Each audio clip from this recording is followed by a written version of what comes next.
This is my issue 18. Should U.S. companies take primary responsibility for working conditions in their international suppliers' factories?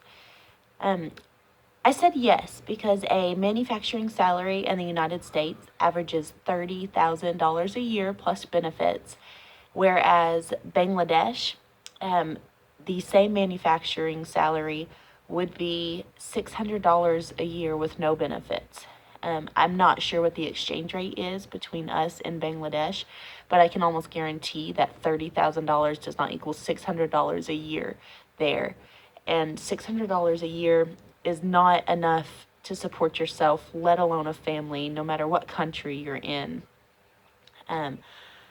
Also, I said yes because employees have dignity. Here in the United States, as human beings, we have dignity and moral ability, and we're capable of moral activity. So we should apply that moral ability to all other living beings, whether they're here, across the world, in outer space. If they're a living being, they deserve our respect and our moral obligations.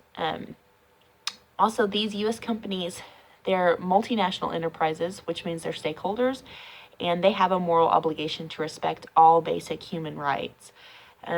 It doesn't matter where you're at, what country you're operating in. A basic human right is safe working conditions, fair working conditions, being able to take a drink or go to the bathroom when needed without being ridiculed or docked pay for it.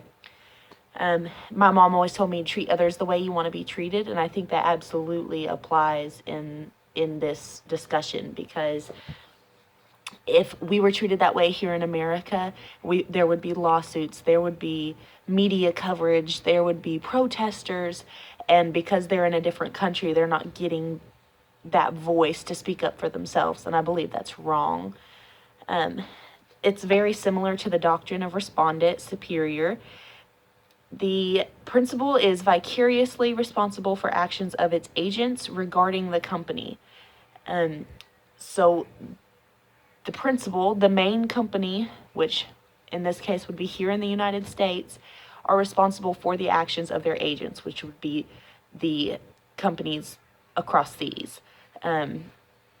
We are responsible for what they do. We are the name of the company. We are the maker of the company. Therefore, we are responsible for what other people representing the company name does. And I think that applies in international working conditions. Ignorance is not an excuse.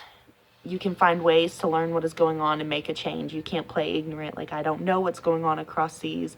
Well, it's your company. Go across sea, find out what their working conditions are like and what you can do to fix them. With that being said, the no arguments are as follows. For example, what is morally disgusting here in the United States may be a perfectly acceptable business practice in another country. In that instance, if you're operating in that country, then their customs go. And I think that would be the only way that it would be okay for international companies to have varying working conditions than here in the United States. Also, executives want to improve conditions within these factories, but they back down when they're being challenged by their suppliers and their distributors on speed and efficiency and productivity. If it risks their relationship with those suppliers or distributors, then they back away. They're not going to change the working conditions and risk a vital part of their daily operations.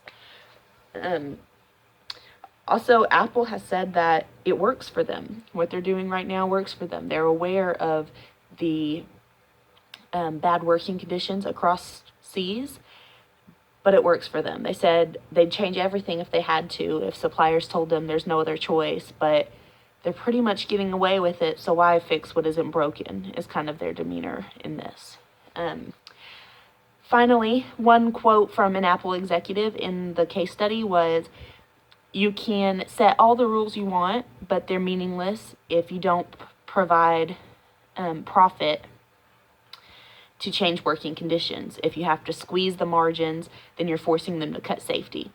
I believe this is true. You can set any rule that you want, but you can't enforce it unless you have the money behind it to enforce it, to make sure that these things are being done, that these safety requirements are being met, the proper equipment and safety equipment is being used and applied in daily operations. If you're squeezing margins, then you're forcing these people to make cuts in their safety departments. And that's not exactly on Apple's shoulders. I mean, you should be able to provide them the correct funds to buy the necessities to keep working conditions safe. So those are my arguments for yes and no. If U.S. companies should take primary responsibility for the working conditions in their international suppliers' factories.